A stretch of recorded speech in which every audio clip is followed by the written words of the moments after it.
Hello friends, स्वागत है आपका हमारे यूट्यूब चैनल में। तो आज हम करने वाले हैं जो आरपीएससी का 2013 में फर्स्ट गेट का पेपर हुआ था, उसमें जो हमारा प्रश्न पत्र द्वितीय था हिंदी का, उसको हम सॉल्व करेंगे। इससे पहले हम 2020 में जो हुए पेपर, 2015 में हुए जितने भी पेपर थे उनको हम सॉल्व करा चुके हैं। तो आज हम करा रहे हैं 2013 में हुए पेपर को। अगर आपने वो नहीं देखे तो आप हमारे चैनल पर विजिट करके देख सकते हैं, और आप पहली बार जुड़ रहे हैं चैनल से तो चैनल को सब्सक्राइब कर सकते हैं, जिससे कि आपको अगली वीडियो का नोटिफिकेशन मिल सके। तो स्टार्ट करते हैं बिना टाइम गवाए। यह अपठित गद्यांश है, अपठित पद्य है, जो कि आपको पढ़ना है और उसको ध्यान से पढ़ के फिर आपको नीचे दिए गए क्वेश्चंस का आपको आंसर देना है। ठीक है, तो आप इसको ध्यान से वीडियो पॉज करके एक बार पढ़ लीजिए। हम डायरेक्ट क्वेश्चनों से सॉल्व करते हैं। तो देखिएगा क्वेश्चन नंबर फर्स्ट कह रहा है कि उपयुक्त अवतरण में नरता के कौन कौन से विघ्न माने गए हैं। तो इसमें माने गए हैं वो ऑप्शन नंबर सेकंड है, बैर, प्रतिशोध, द्रोह और लोभ। ऑप्शन नंबर सेकंड इसका आंसर हो जाएगा। ठीक है, चलते हैं नेक्स्ट क्वेश्चन की तरफ। क्वेश्चन नंबर सेकंड है कि उपयुक्त अवतरण में यह कृदंत, यह अश्रु पंक्ति में किस प्रकार के आंसुओं की बात कही गई है। तो ये कही गई है पश्चाताप के आंसू। क्वेश्चन थर्ड, उपयुक्त अवतरण में मानव के हित मानव ही मारता है का भावार्थ है। तो इसका जो भावार्थ है वो है कि मनुष्य मनुष्य के काम आता है। अगला क्वेश्चन देखिएगा, क्वेश्चन नंबर 4, उक्त अवतरण में तिमिर व्यूह में फंसी किरण की पंक्ति में किरण का भावार्थ है। तो इसमें जो किरण का भावार्थ है वो है पश्चाताप और हताश से घिरे मन में नवजीवन की आशा का संचार। ये दूसरा गद्य है, इस गद्य को भी आप पढ़ लीजिए ध्यान से। इस गद्य को ध्यान से पढ़ने के बाद आपको दिए गए क्वेश्चनों के आंसर्स देने हैं। तो गौतम ने मनुष्यता किसे कहा है। तो गौतम ने जो मनुष्यता कहा है वो कहा है मनुष्यों के तदनुभूति भाव को। नेक्स्ट के आत्मनिर्मित बंधन से क्या अभिप्राय है। तो इससे जो अभिप्राय है वो है अपने ऊपर नियंत्रण रखना। क्वेश्चन नंबर 7 है कि आक्रोदमूलक धर्म का उत्स यही है कि पंक्ति आए। उत्स शब्द का अर्थ है, तो इसका जो अर्थ है वो है स्रोत। क्वेश्चन नंबर 8, नाखून बढ़ने का भाव है। तो नाखून बढ़ने का भाव है हिंसक होना। नेक्स्ट क्वेश्चन है कि अर्ध सरकारी पत्र के बारे में कौन सा कथन गलत है। आपको इसमें से गलत कथन छांटना है। तो इसमें प्राप्त करने वाले को बदनाम से संबोधित किया जाता है। नेक्स्ट क्वेश्चन, किसी पत्र के आवश्यक घटकों में सरकारी पत्र कौन सा घटक नहीं होता है, आपको बताना है। तो वो होता है अभिवादन। नेक्स्ट, बैठक के लिए गए निर्णयों को क्रियान्वित करने के लिए जारी पत्र किया जाता है, उसको क्या कहते हैं। तो इस पत्र को कहा जाता है परिपत्र। नेक्स्ट क्वेश्चन देखिएगा, क्वेश्चन नंबर 12 है कि समवृत्ति यानी बायोडाटा प्रस्तुत का सही क्रम कौन सा है। आपको सही क्रम बताना है। तो वो है सबसे पहले नाम, पिता का नाम, फिर माता का नाम, फिर जन्म तिथि और उसके नाम, उसके बाद वर्तमान पता। नेक्स्ट है कि निम्नलिखित शब्दों में से कौन सा शब्द कोश में पहले आएगा। आपको बताना है कौन सा पहले आएगा। तो वो गुरु है जो कि सबसे पहले आएगा। अगला क्वेश्चन है कि निम्नलिखित में से कौन सा शब्द शब्दकोश सबसे बाद में आएगा। आपको शब्दकोश के आधार पर बताना है कि सबसे बाद में कौन सा आएगा। तो सबसे बाद में जो आएगा वो आ जाएगा हिरास, option number first.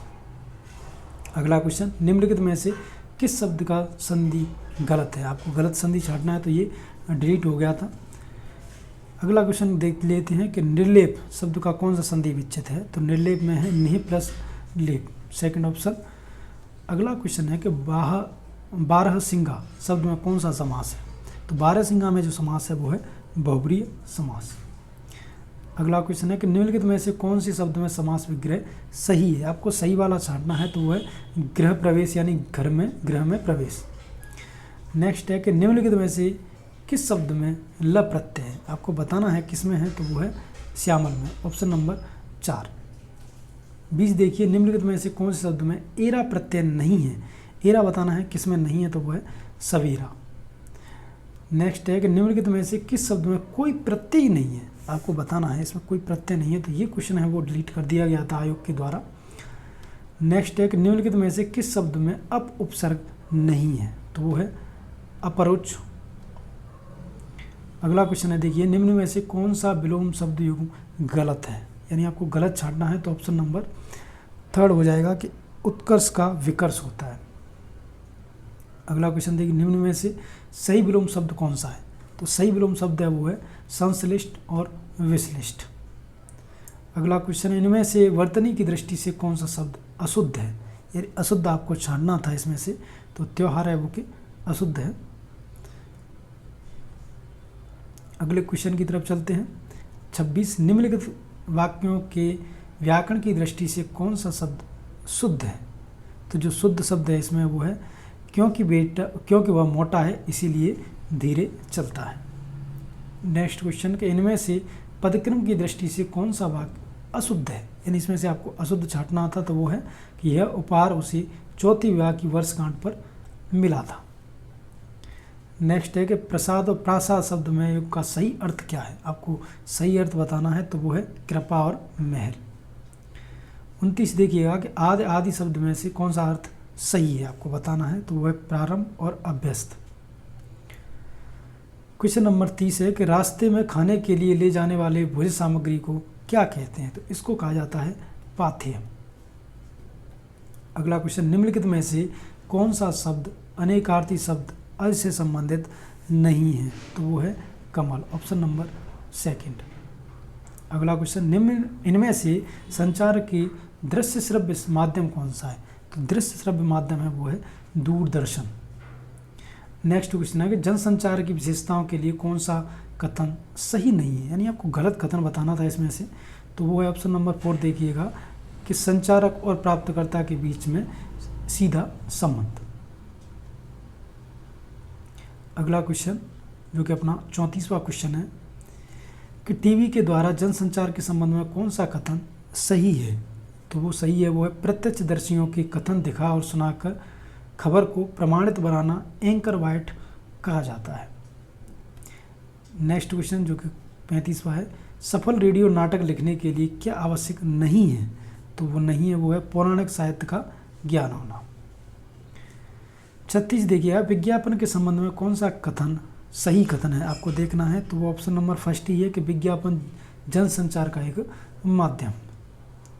Question number 37, feature को यह भी कहा जाता है। तो फीचर को क्या कहा जाता है, ये क्वेश्चन डिलीट कर दिया गया था आयोग के द्वारा। क्वेश्चन नंबर 38 देखिएगा कि डायरी लेखन की विशेषता नहीं है। तो वो है असंबंधता। नेक्स्ट क्वेश्चन, अंतरा भाग 2 में संकल्प तुलसीदास के पद की पंक्ति किसकी तरफ इंगित करती है। तदपि दनहि दिन होत संवारे मनहु कमल हिम मारे। तो 39 में जो सही आंसर हो जाएगा घोड़े की तरफ। अगला क्वेश्चन है कि हेम कुंभ ले ऊषा सवेरे भृति डुलकाती सो मेरे। ये सब आपको पढ़ना है, इसमें आपको अलंकार बताना है कि इसमें अलंकार कौन सा है। तो इसमें जो अलंकार है वो है रूपक अलंकार, यानी ऑप्शन नंबर 1 है वो अपना आंसर हो जाएगा। अगले क्वेश्चन की तरफ चलें तो आखिरकार वही हुआ जिसका मुझे डर था, जोर जबरदस्ती ये बात की चूड़ी मर गई। आरोह भाग में 2 में संकलित पद्यांश में बात की चूड़ी मर जाने का भावार्थ क्या है। तो इसका जो भावार्थ है वो एक ही है कि बात निष्प्रभावी और निरर्थक हो गई। क्वेश्चन नंबर 42, आरोह भाग 2 में संकलित महादेवी वर्मा द्वारा रचित भक्तिन पाठ किस साहित्य विधा के अंतर्गत आता है। तो ये आता है संस्मरणात्मक रेखा चित्र। नेक्स्ट है कि अंतराल में संकलित विस्कोहर की माटी पाठ में डोढ़ा मज गिदवा पटोरा धोर कड़ाइच आदि शब्दों का संबंध किससे है। तो इसका संबंध है वो है सांपों की विभिन्न जातियों से। क्वेश्चन नंबर 44, बितान में संकलित अतीत में दबे पाँव के पाठ के आधार पर मोहनजोदड़ो की आबादी कितनी थी। तो ये है 85,000 सॉरी, ये 85,000 है, ठीक है। अगला क्वेश्चन, कबहू समुझ वन गमन राय को रहिचित चित्र लिखी सी पंक्ति में कौन सा सात्विक अनुभाव है। तो जो अनुभाव है वो है स्तंभ अनुभाव। क्वेश्चन नंबर 46, शिवालिक का क्या अर्थ है। शिवालिक क्या शिव के जटाजूट का निचला हिस्सा तो नहीं है, लगता तो ऐसा ही है। शिव की लटियाई जटा इतनी सूखी नीरस और कठोर हो सकती है। यह गद्यांश अंतरा के किस पाठ से उद्धृत है। तो ये जो पाठ है वो है कुटच। चलते हैं क्वेश्चन नंबर 47 की तरफ। अंतरा भाग 2 में पुस्तक में कवि की कवित्व और सवैया संकलित हैं। तो ये क्वेश्चन भी डिलीट कर दिया गया था आयोग के द्वारा। नेक्स्ट क्वेश्चन है कॉर्नेलिया का गीत प्रसाद के किस नाटक का प्रसिद्ध गीत है? तो ये जो प्रसिद्ध गीत है वो है चंद्रगुप्त का। अगला क्वेश्चन जूझ रचना के लेखक को कविता लिखने की प्रेरणा किससे मिली थी? तो ये मिली थी सादलेंगकर से। ऑप्शन नंबर 4 इसका आंसर हो जाएगा। नेक्स्ट क्वेश्चन है कि बितान के में संकलित डायरी के पन्ने पाठ के अनुसार एन फ्रैंक मानव जाति और निरंतरता बनाए रखने का श्रेय किसको देती है? तो वो किस देती है? औरतों को। ऑप्शन नंबर 1 इसका आंसर हो जाएगा। अगला क्वेश्चन है कि आरोह भाग में संकलित नमक लेखिका की किस प्रकार के नमक की बात कही है? तो ये कही है उसने लाहौरी नमक की। क्वेश्चन अगर 52 की बात की जाए तो आरोहण कहानी में भोइला चल ग्यार चल में भोइला का अर्थ क्या है? तो भोइला का अर्थ होता है इसमें भाई। क्वेश्चन नंबर 53 के रघुवीर साय की कविता कैमरे में बंद अपाहिज का मूल भाव क्या है? तो इसमें अगर मूल भाव की बात की जाए तो वह दूरदर्शन पर कार्यक्रम प्रस्तुत की विडंबना का सच। नेक्स्ट क्वेश्चन सूरदास की झोंपड़ी रचना की भाषा है? तो इसकी जो भाषा है वो है बोलचाल की प्रचलित हिंदी। नेक्स्ट क्वेश्चन अंतरा भाग 2 में संकलित रचना में भीष्म साहनी ने वर्धा स्टेशन में सेवाग्राम की दूरी कितनी मील बताई है? तो उन्होंने जो इसकी दूरी बताई है देखिएगा वो बताइए लगभग 5 मील। ऑप्शन नंबर 1 इसका आंसर हो जाएगा। चलते हैं क्वेश्चन नंबर 56 की तरफ कि आदिकाल की भाषा को पुरानी हिंदी नाम किसने दिया है? ये कहने वाले थे वो थे चंद्रधर शर्मा गुलेरी। 57 अपभ्रंश वाल्मीकि किस कवि को कहा जाता है? तो ये कहा जाता है स्वयंभू को। 58 मैं हिंदुस्तान की तूती हूँ, अगर तुम वास्तव में मुझसे जानना चाहते हो तो हिंदवी में मुझसे पूछो। यह कथन किसका है? तो यह कथन कहने वाले थे वो थे अमीर खुसरो। आदिकाल की किस रचना में पद्य के साथ साथ प्राचीन गद्य के उदाहरण भी मिलते हैं? तो ये मिलते हैं रावबेली में। क्वेश्चन नंबर 60 देखिए कि आदिकाल की राष्ट्र साहित्य की सामान्य प्रवृत्तियों और विषय वस्तु की दृष्टि से निम्नलिखित में से कौन सा कथन सही नहीं है? तो सही कथन नहीं है वो है ऑप्शन नंबर 3 कि व्यापक राष्ट्रीयता की भावना का चित्रण। क्वेश्चन नंबर 60 देखिए कि उत्तरी भारत में राम भक्त साहित्य का मूल प्रेरक किसे माना जाता है? तो ये माना जाता है वो रामानंद को माना जाता है। क्वेश्चन नंबर 62 निम्नलिखित में से किस संत भक्ति का संप्रदाय निर्गुण काव्य धारा में नहीं है? तो वो है कुम्भनदास। क्वेश्चन नंबर 63 निम्नलिखित में से कौन सा कृष्ण भक्ति गोस्वामी विट्ठल का शिष्य नहीं है? तो वो है कुम्भनदास। नेक्स्ट क्वेश्चन 64 देखिएगा कि निम्नलिखित में से कौन सी रचना प्रेमाख्यान परंपरा प्रेम मार्ग से संबंधित नहीं है? तो वो है संदेश रासक। 65 देखिएगा कि पुष्टि मार्ग के संस्थापक आचार्य हैं? तो ये हैं वल्लभाचार्य। अगला क्वेश्चन है कि तुलसीदास की कौन सी रचना कवित्व सवैया पद्धति के अंतर्गत आती है? तो ये जो आती है वो आती है Kavitavali. Option number 3। Next question है कि संत कबीर के बारे में कौन सा कथन सही नहीं है? तो वो है राम और कृष्ण उनकी श्रद्धा थी। अगला क्वेश्चन 68 भक्ति काल की दृष्टि किस शाखा में ईश्वर की कल्पना सभी रूप में की गई है? तो ये क्वेश्चन है वो डील कर दिया गया था आयोग के द्वारा। नेक्स्ट क्वेश्चन है कि संत मत की साधना क्या कहलाती है? तो संत मत की जो साधना है वो कहलाती है सहज साधना।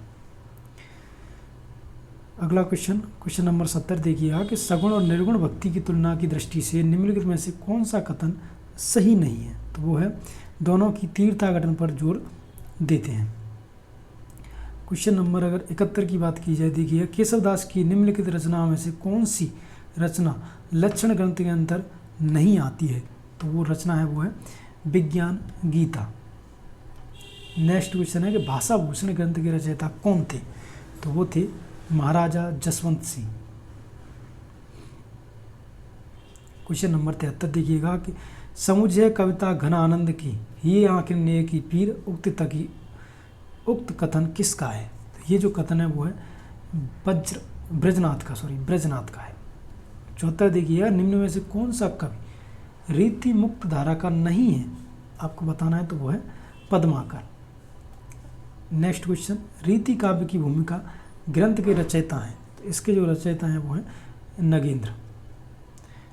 देखिएगा नेक्स्ट क्वेश्चन है कि निम्न में से किस लक्षण ग्रंथ के लेखक भिखारी दास हैं, तो भिखारी दास हैं वो है काव्य निर्णय के। नेक्स्ट क्वेश्चन है कि रीतिकाल के कवियों में परिचयात्मक वितरण के लिए रामचंद्र शुक्ल ने इनमें से किस ग्रंथ के आधार माना गया था, तो ये माना है वो है मिश्र बंधु विनोद। नेक्स्ट क्वेश्चन है कि फोर्ट विलियम कॉलेज की स्थापना कब की गई थी, तो इसकी की गई थी सन 1800 में। अगला क्वेश्चन, काशी नागरी प्रचारणी सभा द्वारा प्रकाशित हिंदी साहित्य का बृहद इतिहास कितने भागों में है, तो इसके जो भाग हैं वो 16 हैं। क्वेश्चन नंबर 80 देखिएगा कि उपन्यास और उपन्यासकार के युग में कौन सा विकल्प है वो सही नहीं है, आपको बताना है, तो ऑप्शन नंबर 4 है त्यागपत्र इलाचंद जोशी, ये जो है वो गलत है। क्वेश्चन नंबर 81 के उद्दंत मारतंड समाचार पत्र किसने निकाला था, इसको निकालने वाले थे जुगल किशोर थे, पंडित जुगल किशोर। क्वेश्चन नंबर 82, हिंदी गद्य का परिष्कृत रूप प्रारंभ में इसी पत्रिका में प्रकट हुआ, इस उद्दत मालिका में किस पत्रिका की ओर संकेत किया गया है, तो ये किया गया है हरिश्चंद्र पत्रिका। चलते हैं क्वेश्चन नंबर 83 की तरफ कि निम्नलिखित में से कौन सी नाट्य रचना भारतेंदु की नहीं है, तो ये जो घटना है वो है मयंक मंजरी। अगला क्वेश्चन है कि आधुनिक काल की सबसे प्राचीन साहित्यकार घटना शुक्ल जी ने किसे माना है, तो ये माना है गद्य के आविर्भाव को। क्वेश्चन नंबर 85 देखिएगा कि मिलजुल मन किसका उपन्यासकार है, तो ये है मृदुला गर्ग।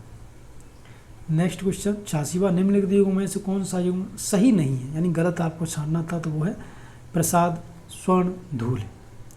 अगला क्वेश्चन है कि निम्नलिखित युगों में से कौन सा युग सही नहीं है, तो सही नहीं युग में है वो है लक्ष्मी नारायण लाल स्कंद गुप्त। नेक्स्ट क्वेश्चन, व्योम केस दरवेश किस विधा की रचना है, तो ये जो रचना है वो जीवनी विधा की रचना है। इनमें से कौन सी रचना दलित साहित्य के अंतर्गत आती है, तो ये जो आती है वो है जूठन। क्वेश्चन नंबर 90 देखिएगा कि इनमें से कवि का संबंध तार सप्तक से नहीं है, तो जो तार सप्तक से नहीं संबंध है वो है रघुवीर सहाय। 91 देखिए, किस आलोचक में छायावाद को स्थूल के प्रति सूक्ष्म का विद्रोह कहा गया है, ये है नगेंद्र। 92 देखिए, इनमें से किस आलोचक को तुलनात्मक आलोचनात्मक के लिए प्रसिद्धि मिली है, तो ये जो प्रसिद्धि मिली है वो है पंडित पद्म सिंह शर्मा, ऑप्शन नंबर 3। 93 देखिएगा कि आधुनिक काल में सचेतन कहानी आंदोलन के प्रणेता कौन है, तो इसके जो प्रणेता हैं वो है महीप सिंह। नेक्स्ट क्वेश्चन है, इन उपन्यासकारों की प्रवृत्तियों में कौन सा विकल्प सही नहीं है, तो जो विकल्प सही नहीं है वो ऑप्शन नंबर 4 है कि जिनेंद्र यथार्थवादिता। अगला क्वेश्चन है कि साहित्य विधा और रचना की दृष्टि से कौन सा विकल्प सही नहीं है, तो वो है ऑप्शन नंबर 1 आत्मकथा आवारा मसीहा। 96 देखिएगा कि काव्य संग्रह उनके रचनाकारों की दृष्टि से कौन सा विकल्प सही नहीं है, तो ऑप्शन नंबर 3 देखिएगा कुंवर नारायण कांट की घंटियाँ। 97 देखिएगा इनमें से कौन सा ललित निबंधकार नहीं है, तो वो है नंद दुलारे वाजपेयी। 98 इनमें से कौन सा उपन्यास भारत पाक विभाजन की त्रासदी से संबंधित है, तो वो है तमस। 99 आधा गांव उपन्यास के लेखक हैं, तो आपको इसमें बताना है, तो वो है राही मासूम रजा। 100 नंबर क्वेश्चन देखिएगा कि इनमें से कौन सी पत्रिका राजस्थान से प्रकाशित नहीं होती है, तो वो है ज्ञानोदय। चलते हैं क्वेश्चन नंबर 101 की तरफ, तो वो है कि लक्षणा शब्द शक्ति की परिभाषा के संबंध में कौन सा कथन सही नहीं है, आपको बताना है, तो वो है अन्य अर्थ का मुख्य अर्थ से कोई संबंध नहीं होना। नेक्स्ट क्वेश्चन है कि निम्नलिखित उक्तियों में व्यंजना शक्ति से संबंधित कौन सा कथन सही नहीं है? तो वो है व्यंजना शब्द शक्ति केवल शब्दों पर ही आधारित रहती है। अगला क्वेश्चन, प्रीति करे काहू सुख न लाहो, प्रीति पतंग करे दीपक सो आपनो प्राण दाहो। पंक्ति में कौन सा अलंकार है? अलंकार है इसमें अर्थांतरा न्यास। अगला क्वेश्चन है कि वेणु पद चले सुने विनय काना, कर बिनु कर्म करे विद नाना। पंक्ति में कौन सा अलंकार है? इसमें विभावना अलंकार है। नेक्स्ट है कि रोला छंद के प्रत्येक चरण के क्रम से कितनी मात्राएं हैं? तो इसमें जो मात्राएं हैं वो 11 से 13 हैं।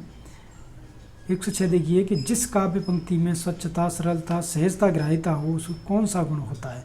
तो उसमें प्रसाद का गुण पाया जाता है। नेक्स्ट है कि विभीष रस की स्थायी भाव है, तो इसका जो स्थायी भाव है वो शोक है। निम्नलिखित में से स्थायी भाव के बारे में कौन सा कथन सही नहीं है? तो वो है प्रतिकूल परिस्थिति में यह तिरोहित हो जाता है। नेक्स्ट क्वेश्चन, आधुनिक हिंदी कवियों में फैंटेसी के प्रयोग के लिए कौन सा कवि विख्यात है? तो वह है मुक्तिबोध। क्वेश्चन नंबर 110, प्रतीक के संबंध में कौन सा कथन सही है? तो वो है प्रतीक द्वारा अन्यथा असंप्रेषित विचारों को अभिव्यक्ति किया जाता है। नेक्स्ट क्वेश्चन, रमणीयार्थम प्रतिपादकम शब्दम काव्यम, काव्य के बारे में यह कथन किस आचार्य का है? ये कथन है वो है परिंदित राज जगन्नाथ का। मुक्तिवाद किस आचार्य का सिद्धांत है? तो मुक्तिवाद है वो भट्टनायक का सिद्धांत है। नेक्स्ट है कि काव्य प्रकाश ग्रंथ की रचनाकार नाम क्या है? तो इसके जो रचनाकार हैं वो हैं मम्मट। नेक्स्ट है कि निम्नलिखित रस और उसके स्थायी भाव का कौन सा युग सही नहीं है, आपको बताना है। तो वीर रस और क्रोध। अगला क्वेश्चन, काव्य हेतु की गई चर्चा के समय भारतीय आचार्यों ने किस तत्व को सर्वाधिक महत्व दिया? तो वो दिया था प्रतिभा को। नेक्स्ट है कि काव्य का साधारणीकरण स्वीकार करते हुए भी वे आलंबनत्व धर्म के साधारणीकरण पर अधिक बल देते। इस उद्धरण में वे शब्द किस विद्वान के लिए आया है? तो इसको जो कहने वाले हैं वो है रामचंद्र शुक्ल। क्वेश्चन नंबर 117 कि ध्वनि का सिद्धांत व्याकरण के कौन से सिद्धांत पर आधारित है? तो ये है स्फोटकवाद। अगला क्वेश्चन जो 118 है कि लोजाइनस के अनुसार शैली का महत्तम गुण कौन सा है? आपको बताना है। तो इसमें जो महत्तम गुण है वो है उदात्त तत्व।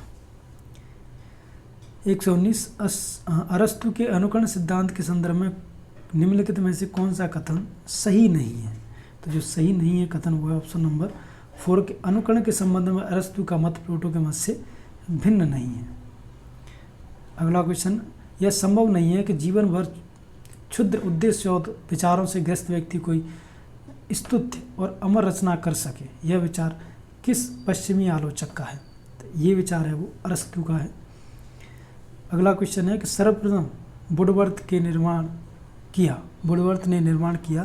तो वुडवर्थ ने सर्वप्रथम जिसका निर्माण किया था वो इसे ये क्वेश्चन डिलीट कर दिया गया है, तो इसलिए हालांकि प्रश्नावली होना चाहिए लेकिन फिर भी इसको डिलीट कर दिया गया था। अगला क्वेश्चन, संवेगात्मक बुद्धि को लोकप्रिय बनाने का श्रेय किसे जाता है? तो ये जाता है डैनियल गोलमैन को। अगला क्वेश्चन है जो कि 123 है कि किशोरावस्था बड़े संघर्ष, तूफान, तनाव और झंझावात की अवस्था है। यह किसका कथन है? तो ये कथन कहने वाले थे स्टेनले। नेक्स्ट है कि कोई व्यक्ति क्रोध करता है, यह बहुत आसान है, किंतु सही व्यक्ति पर सही मात्रा में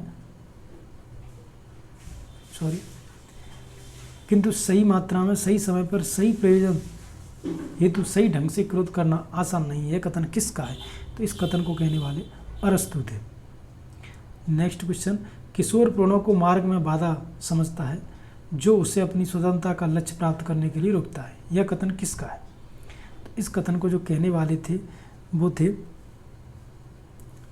कॉलसेनिक। ऑप्शन नंबर 2 इसका आंसर हो जाएगा। अगले क्वेश्चन की तरफ चलें। किशोरावस्था में आकस्मिक विकास का सिद्धांत कब और किसने दिया?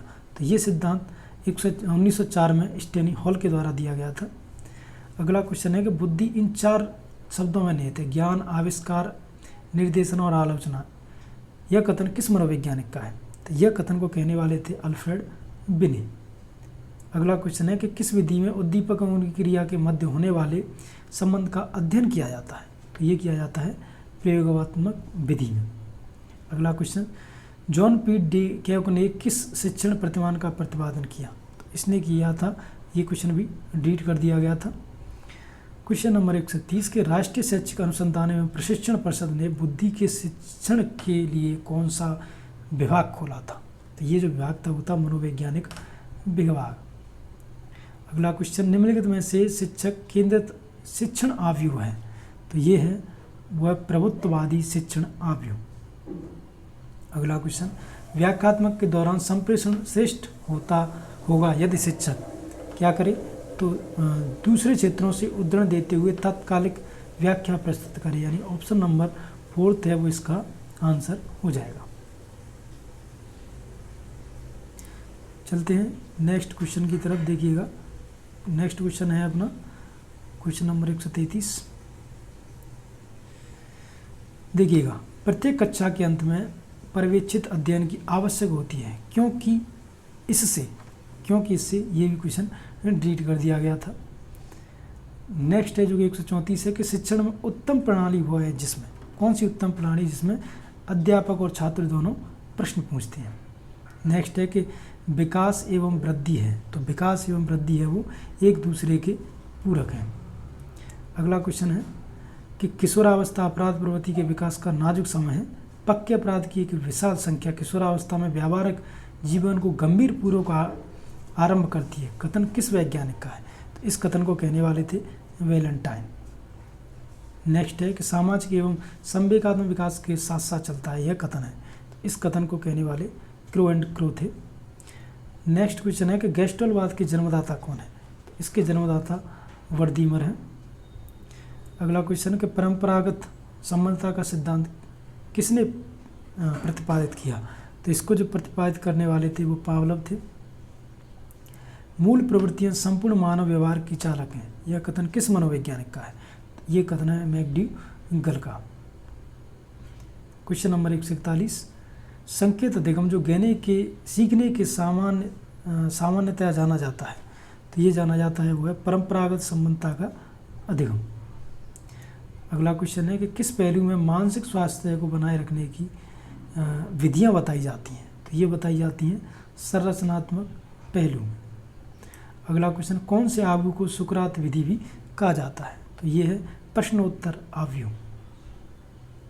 अगला क्वेश्चन, रॉबर्ट गैने ने अधिगम की कितनी परिस्थितियां बताई थी? तो ये बताई गई थी 8 परिस्थितियां जो कि गैने के द्वारा बताई गई थी। अगला क्वेश्चन है कि सचमैन का परीक्षा मॉडल निम्नलिखित में से कौन सा है? तो वो परीक्षा मॉडल है वो है आगमनात्मक। नेक्स्ट क्वेश्चन जो कि 146वां है कि कंप्यूटर कुंजी पटल कीबोर्ड की कुंजी उत्पन्न करती है, तो वो क्या उत्पन्न करती है? अनुदेश कूट, ऑप्शन नंबर 2। 147 देखते हैं कि कंप्यूटर उपगम अनुदेशन में सम्मिलित नहीं है, ये आपको बताना है, सम्मिलित नहीं है तो वो है प्रिंटर। क्वेश्चन नंबर 148 कि ICT द्वारा शिक्षा प्रभावित होती है, तो वो प्रभावित होती है कंप्यूटर शिक्षण प्रोग्राम और कंप्यूटर से। नेक्स्ट, उपग्रह संप्रेषण के काम में किसकी आवश्यकता नहीं होती है? तो रडार की इसमें कोई भी आवश्यकता नहीं होती है। और लास्ट क्वेश्चन है कि इनमें से कौन सा इनपुट डिवाइस नहीं है? आपके लिए 4 ऑप्शन है, जॉयस्टिक, मैग्नेटिक टैप, मॉनिटर और मैग्नेटिक डिस्क। तो इसका आंसर आपको कमेंट बॉक्स में देना है कि आपके अनुसार इसका आंसर कौन सा होगा। तो यहाँ पे हमने 150 क्वेश्चंस कर लिए हैं। अगर वीडियो अच्छा लगा हो तो लाइक कर देना, चैनल को सब्सक्राइब जरूर कर लेना, जिससे कि आपको नेक्स्ट वीडियो का नोटिफिकेशन मिल सके। तो मिलते हैं एक अगले वीडियो के साथ, तब तक के लिए जय हिंद, जय भारत।